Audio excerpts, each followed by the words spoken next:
사도행전은 예수님의 승천 이후 성령 역사를 통해서 하나님 나라가 이 확장되는 과정을 설명한다고 했습니다. 그래서 이 사도행전의 시발점에 이 성령의 강림의 역사가 있습니다. 사도행전 2장에 오늘 봤더니 오순절날 이름에 저희가 다 한 곳에 모였더니 성령의 충만함을 입었다, 그렇게 선언하고 있어요. 주경학자인 오드만 박사는 오순절을 가리켜서 교회 역사의 제1장이며 1페이지다, 그렇게 했어요. 어거스틴은 바로 이 오순절을 성령의 탄생일이다, 그렇게 말을 했어요. 분명히 오순절은 교회의 탄생일이고 교회의 문을 활짝 여는 그 첫 사건이 된다고 말할 수 있고, 오순절 이 성령 강림은 바로 종교 부흥 사건이다, 첫 번째 종교 부흥 사건이다, 그렇게 말할 수가 있습니다. 성령은 그냥 온 것이 아니고 하나님이 약속하신 성령이에요. 요한복음 13장에서 6월절 만찬을 드시며 예수께서는 성령을 주시겠다고 말을 했어요. 앞으로 이제 핍박받을, 또 예수님은 십자가 달려 돌아가시고 앞으로 핍박받을 그 제자들을 위로하시면서 보혜사 성령을 보내주겠다, 그렇게 말을 했어요. 내가 너희를 고아와 같이 버려두지 아니하고 너희에게 오리라. 내가 아버지께 구하겠으니 또 다른 보혜사를 너희에게 주시겠다, 그렇게 우리 주님이 말씀하지 않았습니까? 부활하신 예수님은 사도행전에서 모든 사역을 마치고 또 승천하기 전에 제자를 향해서 예루살렘을 떠나지 말라, 아버지가 약속한 것을 기다려라. 요한은 물과 세례를 너희에게 주었지만은 몇 날이 못해 성령으로 세례를 받겠다. 그래서 오실 성령을 아주 분명하게, 그것도 여러 번 제자들에게 설명을 했습니다. 주님을 따르는 120명의 성도들은 주님의 약속을 아주 철석같이 믿고 흩어지지 아니하고 마가의 다락방에 모여서 뜨겁게 기도하다가 성령을 받았습니다. 근데 오늘 우리가 읽은 본문에서 우리는 성령의 몇 가지 특별한 상징들을 발견할 수가 있는데, 성령은 반드시 한 가지 모습으로 나타나는 게 아니에요. 성령의 여러 얼굴들이 있어요. 근데 오늘은 바람 같은 성령, 따라합시다. 바람 같은 성령, 불 같은 성령, 각종 방언을 말하게 하는 성령. 오늘 세 가지 우리를 통해서 성령의 역사를 다시 살펴보겠습니다. 첫째는 이제 바람 같은 성령인데, 호련히 급한 바람 같은 성령이 임했다고, 그 바람이 다락방을 가득 채웠다고 성경을 말하고 있습니다. 아마 우리가 태풍이나 폭풍을 연상케 하죠. 근데 요한복음 3장에도 보면은 예수님은 성령을 바람에 비유했어요. 여러분 잘 아는 바리새인, 또 신실한 이스라엘 사람 니고데모가 밤중에 찾아왔는데 이렇게 얘기했어요. 바람이 이무로 불매, 그 소리를 들어도 어디서 와서 어디로 가는지 모르나니 성령으로 난 사람도 이러하니라, 주님이 말씀하셨어요. 우리가 바람은 잘 눈에 안 보여요. 그리고 손에 잡을 수도 없어요. 바람의 출처도 거처도 우리가 모릅니다. 마찬가지로 성령은 우리 눈에 보이지도 않고 잡을 수가 없어요. 성령의 옷을 내가 잡는다든지, 성령의 손을 내가 꽉 잡는다든지, 어깨를 이렇게 손으로 걸친다든지, 그런 건 잘 우리가 할 수가 없어요. 그러나 성령님은 보이지 않지만 반드시 우리와 함께 계시며 놀라운 역사와 변화를 일으키는 줄로 믿습니다. 무엇보다도 바람 같은 성령은요, 생명의 영이에요. 무슨 영이라고요? 생명의 영입니다. 이 성령은 히브리어로 루하흐라고 하고 헬라어는 푸뉴마라고 하는데, 이 두 단어가 다 호흡이란 뜻, 또 바람의 의미가 있어요. 이 루하는 하나님의 생기인데, 여러분 에스겔 골짜기에서 마른 뼈다구가 있는데 뼈들만 가득했죠. 근데 에스겔에게 말을 했어요. 너희 마른 뼈들아, 여호와의 말씀을 들으리라. 여호와께서 생기로 너에게 들어가게 하리니 너희가 살리라. 그랬더니 뼈들이 움직여갖고 짝을 이루고 살이 생기고 힘줄이 생기고 거죽이 덮여서 큰 군대같이 됐는데, 그 안에 생기가 없으니까 움직이지를 못해. 그냥 인형 같아. 무슨 밀랍으로 만든 존재 같아요. 그래서 하나님이 다시 말해요. 생기에게 명령하라 그랬어요. 생기야, 사방에서 불어와서 이 죽임을 당한 자들을 불어 살게 하라 그랬더니 생기가 샥 들어갔더니 바람처럼 들어가서 그들이 움직이는 큰 군대가 됐다고 에스겔은 설명하고 있습니다. 이 생기가 바로 루하흐예요. 이것이 바로 성령이에요. 그래서 정말로 나라를 잃고 희망이 없는 이스라엘 백성에게 생기를 준 것처럼 오순절 마가의 다락방을 가장 이 가득 채운 성령의 이 바람도 영혼에게 생기를 불어넣는 하나님의 호흡, 하나님의 생기라고 말할 수가 있습니다. 그래서 우리 영혼이 마른 뼈처럼 아무 힘이 없고 생기가 없을지라도 성령이 불어오면 살아날 줄로 믿습니다. 그래서 죽은 자들이 성령이 임할 때, 성령의 바람이 불어올 때 살아서 역사하는 그런 존재가 되는 거예요. 그리고 급하고 강한 바람은 능력이라고 말할 수가 있어요. 지금까지 생각했던 것보다 성령이 아주 강력하게 임하게 됐어요. 여러분, 이번에 태풍이 와서 우리 바자에도 좀 축소했지만 얼마나 강합니까? 유리창이 날아가고 담장이 무너지고 나무가 그냥 송두치 다 부러졌어요. 배가 굉장히 다 전복이 되고 말았어요. 이렇게 강력한 이 바람의 힘이라는 게 대단하죠. 건물도 무너뜨릴 수 있는 능력이 있습니다. 다락방의 120 성도에게 불어닥친 그 바람이 그렇게 강력한 성령이에요. 그들에게 하늘의 능력이 가득하게 합니다. 그리고 새롭게 세상을 바꾸고 또 영혼 속에 들어와서 영혼의 혁명을 일으키는 거예요. 그리고 그 바람은 앞으로 수천 년간 불어닥칠 갈릴리발 성령의 태풍이라고 말할 수 있겠습니다. 두 번째는 우리가 불같은 성령을 생각할 수가 있는데, 여러분, 성령은 불로도 나타나요. 오늘 2장 3절에 보면 불이 혀같이 갈라지는 모습이 보인다고 성경은 말을 하고 있습니다. 마치 엘리야 제단에서 하늘에서 불이 떨어져 가지고 그 제단의 제물을 살린 것처럼 기도 제단에 120 성도를 다 불태운 거예요. 우리가 이제 불의 역할 중에 하나가 정화하는 역할을 해요. 더러움이 있어도 불이 다 타버리면 다 찌꺼기가 다 날아가고 균이 다 날아가고 그 검던 게 다 날아가요. 우리 영혼도 사실 보면 태울 게 많습니다. 고린도전서 6장 9절에서 11절 보면 불의한 자가 하나님의 날을 유업으로 받지 못할 줄을 알지 못하느냐, 미혹을 받지 말라. 음란한 자, 우상 숭배자, 간음하는 자, 탐색하는 자, 남색하는 자, 도적, 탐남, 술 취하는 자, 후욕하는 자, 토색하는 자, 이런 자들은 하나님의 나라를 유업으로 받지 못하리라. 너희 중에 이와 같은 것이 있더니 주 예수 그리스도의 이름과 우리 하나님의 성령 안에서 씻음과 거룩함과 의롭다함을 얻었느니라. 우리가 설령 더러울지라도 우리가 진정으로 회개하고 성령이 임하게 되면 우리 심령의 더러움이 다 제거되고 우리 영혼이 깨끗하게 될 줄로 믿습니다. 또 불같은 성령은 능력이라고 말할 수가 있어요. 왜냐하면 오직 성령이 너에게 임하시면 뭐를 받는다 그랬어요? 권능을 받는다 그랬어요. 그래서 우리가 성령을 받은 이 성도가 능력을 발할 수가 있어요. 여러분, 불이 얼마나 무섭습니까? 집도 삼키고 빌딩도 삼키고 큰 숲도 다 태워버려요. 얼마나 강력합니까? 유리도 녹이고 쇠도 녹이는 게 그것이 불입니다. 2007년에 7월에 그리스의 펠로폰네소스 산불이 났는데 얼마나 컸는지 그리스도 반도 절반을 태웠다는 거예요. 그리고 이제 아마존에 세상의 4분의 1의 허파라고 하는 지구의 허파인데 거기서 이제 한 달 정도 불이 타가지고 2250 평방킬로미터를 다 그렇게 태워버리고 말았어요. 그래서 상파울로까지 다 그 연기가 번졌다는 거예요. 그리고 이 불은 태울 뿐만 아니라 그 안에서 에너지가 나와요. 자동차가 어떻게 가느냐, 그 안에 엔진에서 휘발유가 폭발해서 가는 거예요. 비행기도 그냥 가는 게 아니야.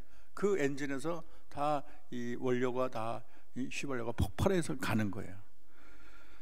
불은 우리 영혼에 새로운 능력을 불어넣습니다. 옛날에 이제 기차에 가면 화차들이 많이 있죠.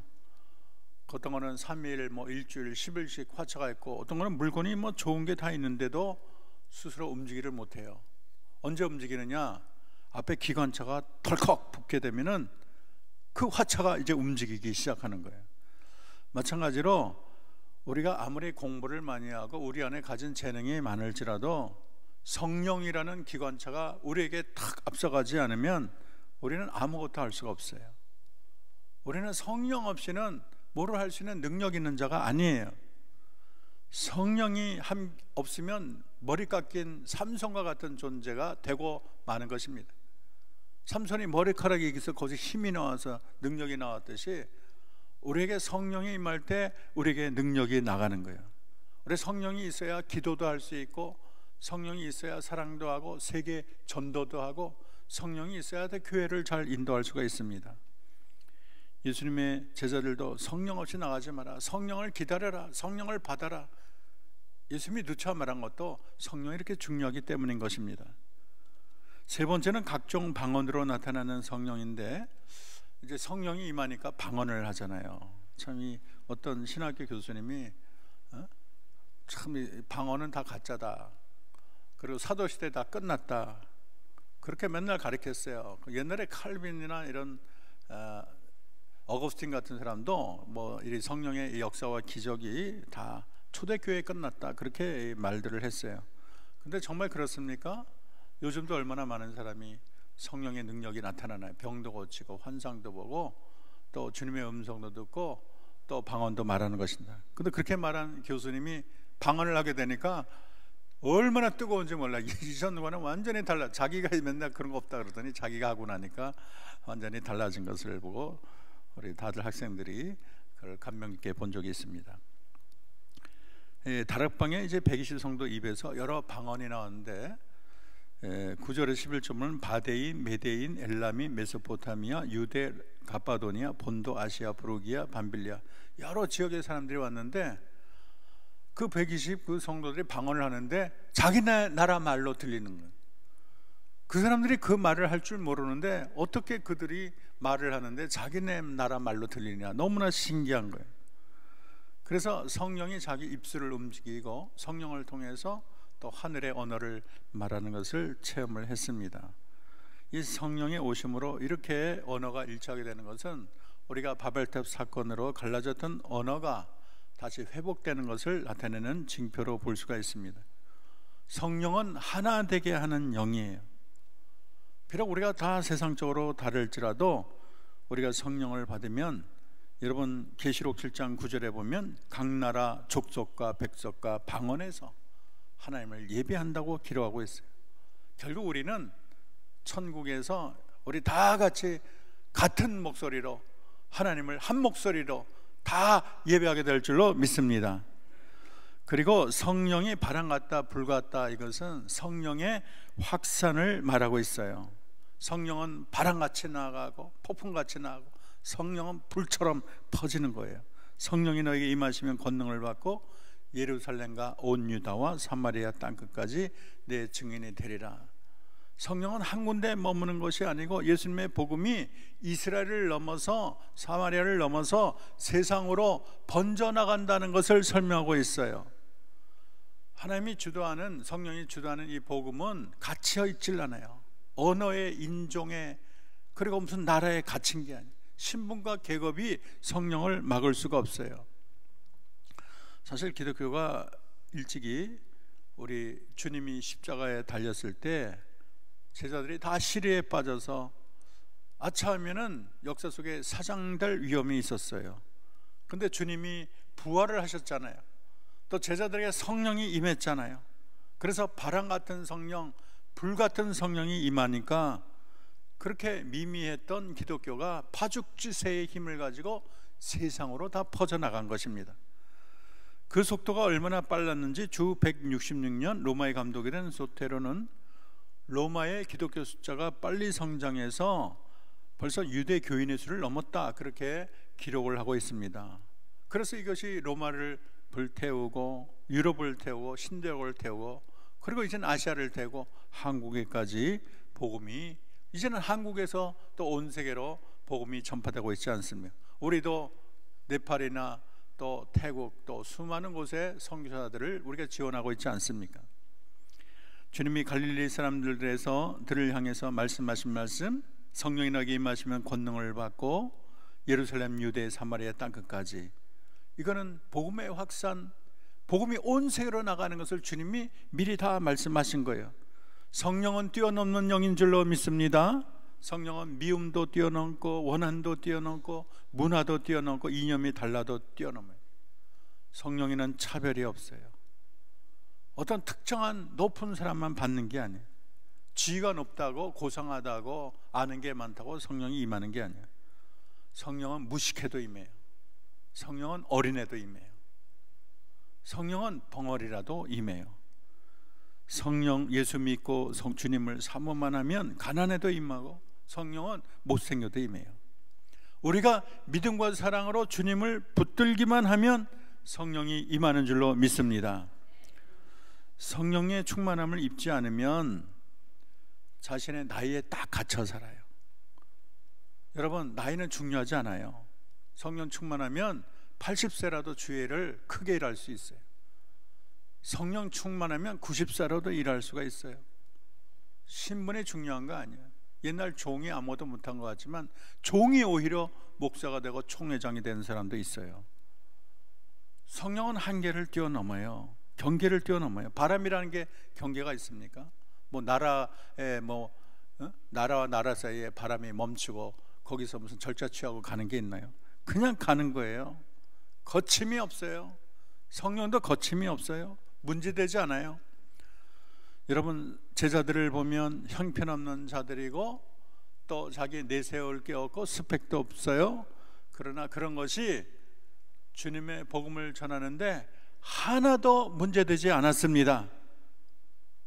바람이 거침이 없는 것처럼 성령을 받게 되면 어디서 어떤 일이 일어날 줄 몰라요. 어디서 성령이 폭발할 줄 몰라요. 우리나라가 이렇게 될 줄 누가 알았어요? 우리나라가 여러분 100년 전만 해도 우상 앞에 절하고 정한수 떠놓고 그런 민족이 온 세계에 이렇게 복음을 전하는 민족이 될 줄 누가 알았어요? 우리 민족을 통해서 세계가 복음화될 줄 누가 알았습니까? 성령은 예측을 불허하는 것입니다. 성령은 영혼의 혁명을 일으켜요. 12절과 13절을 보면 120 성도를 향해서 얼마나 그들이 성령에 충만한지 어찌된 일이냐, 어떤 일은 조롱하여 이르되 그들이 세술에 취하였다, 그렇게 말을 했습니다. 세술에 취하였다. 무슨 포도주나 무슨 그런 술이 아니고 성령의 술이에요. 성령의 술이 취하게 되면은 마음이 달라져요. 전에는 내 고집대로 살았지만 이제는 주님을 위해서 살게 되는 것입니다. 예수님의 제자들은 3년간 배웠지만은 다 도망가고 고기나 잡으러 가겠다 그랬어요. 어떤 사람은 옷을 던지고 알몸으로 간 제자도 있었어요. 다 패잔반 마냥 이제는 고향에 들어가 주님과는 상관없는 삶을 산 패배자의 삶을 살았는데 성령을 받았더니 그들이 강해지고 담대해지고 그들을 허물 세력이 없어요. 목에 칼이 들어와도 끔찍하지 않아요. 맹수가 달려와도 굴복하지 않아요. 그 12제자의 이제 죽음을 보면 참 감동하지 않을 수가 있어요. 이렇게 됐다 그래요. 베드로는 여러분 잘 아시다시피 거꾸로 십자가에 달려 죽었다 그러고, 안드레는 X차형 십자가에 못 박혀 순교했다고 하지요. 야고보는 44년에 헤롯 왕의 참수형을 당해서 순교했다고 합니다. 요한은 끓는 기름 가마 속에 들어갔는데 해를 받지 않고 기적적으로 살아나 반모섬에 가서 요한계시록을 기록했다, 그렇게 되어 있습니다. 빌립은 채찍을 맞으며 AD 54년에 십자가에 처형됐다, 그렇게 기록되어 있습니다. 바돌로메가 제일 힘들 것 같아요. 예리한 칼로 살갗을 벗겼대. 여러분, 살갗 벗기고 그거 옛날 곰장어나 살갗 벗기는 거 보고 죽을 때까지 곰장어 안 먹어. 곰장어를 살갗을 벗겨갖고 거기다 소금을 치는 걸 얼마나 아팠겠어요. 그러고서 십자가에 매달려 죽었대요, 바돌로메가. 그리고 파티마 인도에서 도마는 파티마 인도에서 복음을 전했고, 그래서 이교도 제사장을 경록회에서 그 창이 몸에 관통해서 죽었다, 그렇게 기록되어 있고, 마태는 에디오피아에서 박해를 받았고 AD 60년 나바다에서 민을창에 살해를 당했다 그래요. 다데오는 활에 맞아 순교했다. 시몬은 74년 이방인에서 십자가에 못 박혀 죽었다. 가룟 유다의 자리를 지은 마띠아는 돌매질을 당했고 참수형으로 순교했다, 그렇게 돼 있어요. 이들은 어떠한 핍박이 와도 자기 목숨을 내놓은 자야.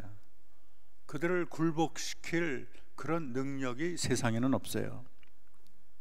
계속되는 박해와 위협에도 성령의 사람은 굴복하지 않고 매일 주를 위해서 헌신하고 교회는 자라나고, 밟으면 밟을수록 더 생명력이 있어요.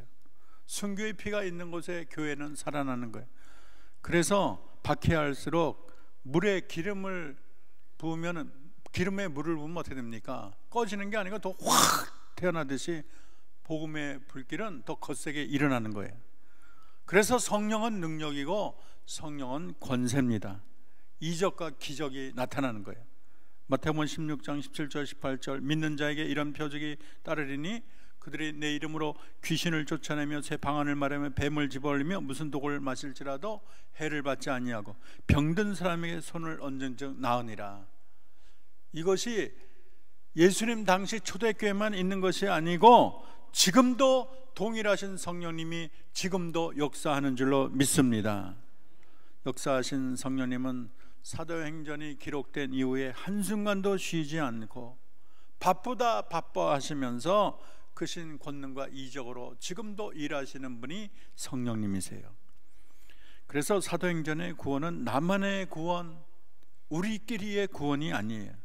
갈릴리 안에 머무는 구원이 더더욱 아닌 것입니다. 그것은 세상으로 넘쳐 흐르는 구원이라고 말할 수가 있어요. 사도행전의 역사는 성령의 역사, 하나님 나라의 확장의 역사입니다. 그래서 우리가 볼 때는 사도행전이 28장으로 끝나지만 하늘나라 사도행전은 계속 지금도 쓰여지고 있는 줄로 믿습니다. 성경의 사도행전은 오순절 성령의 역사를 기점으로 바울이 로마에서 복음을 전하는 것으로 끝나지만 하나님 나라의 사도행전은 그 이후에 유럽으로, 신대륙으로, 아시아로, 한국으로, 온 세계로 성령이 퍼져나가는 과정을 지금도 하나님이 기록하고 있습니다. 저는 이 자리에 있는 여러분이 사도행전의 주역이라고 믿습니다. 나 같은 것이 뭘 하랴 생각하지 마세요.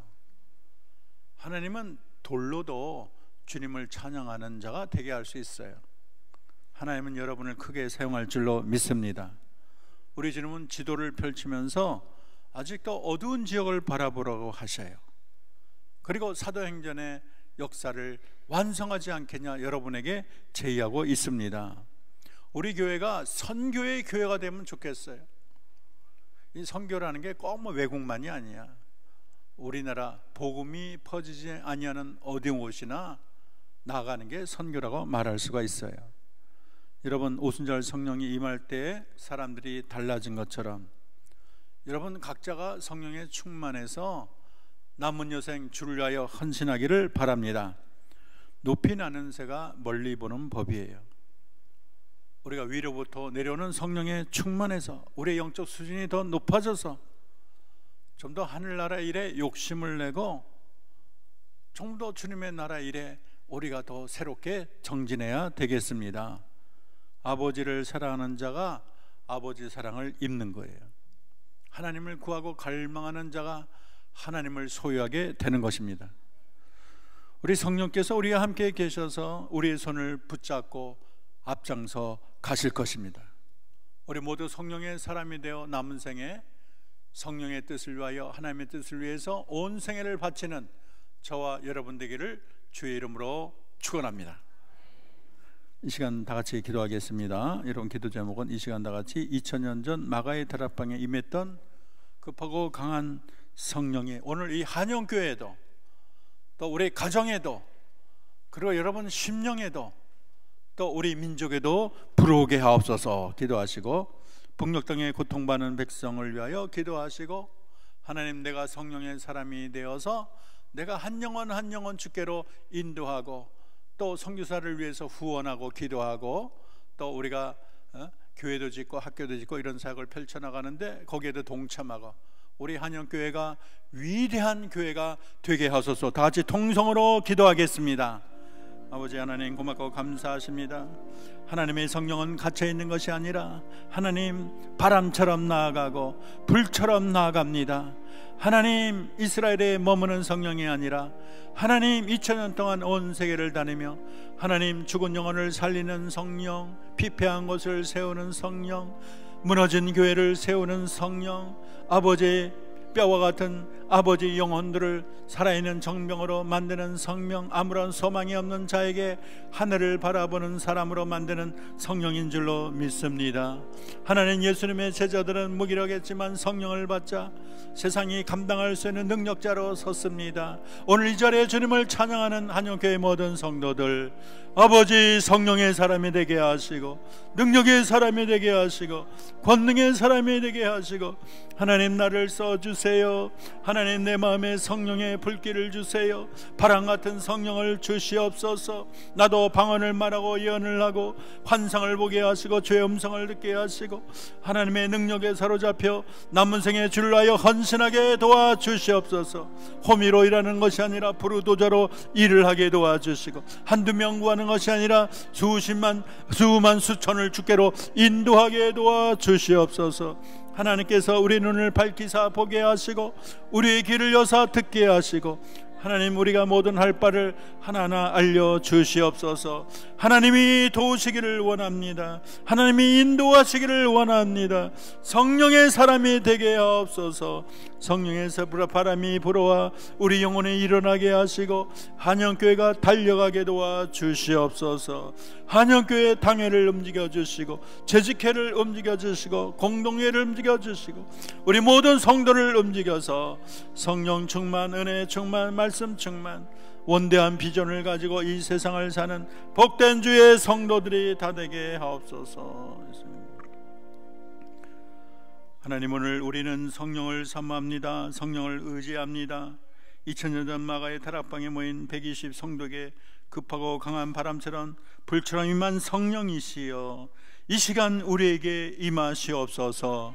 1907년 평양에 떨어진 성령의 원자 폭탄이 다시금 이 나라의 민족, 우리 교회, 우리 가정, 우리 심령에 터지게 도와주시옵소서. 북녘땅에 공산당 폭압에 신음하는 먹을 것 없어 굶주리며 하나님을 섬기지 못하는 저들을 해방시켜 주시옵소서. 우리 모두 성령으로 말하게 하시고 성령으로 기도하게 하시고 성령으로 행하게 하시며 주님의 놀라운 구원을 아직도 주를 모르는 수많은 불쌍한 자들에게 증거하게 도와주시옵소서. 네팔의 교회가 세워질 줄 믿습니다. 네팔의 학교가 세워질 줄 믿습니다. 아버지 하나님, 주님이 우리를 통해서 크신 역사 나타날 줄로 믿습니다. 미디안의 아름다운 동산에도 하나님 고아원이 움직이고 주의 나라가 이루어지게 도와주옵소서. 아버지 주님의 복음을 증거하는 선교사들에게 능력을 주시고 은혜를 주옵소서. 국내 많은 선교지에도 은혜를 주시고 저들의 살아 움직이며 강력하게 복음을 증거하게 하옵소서. 예수님의 이름으로 기도합니다.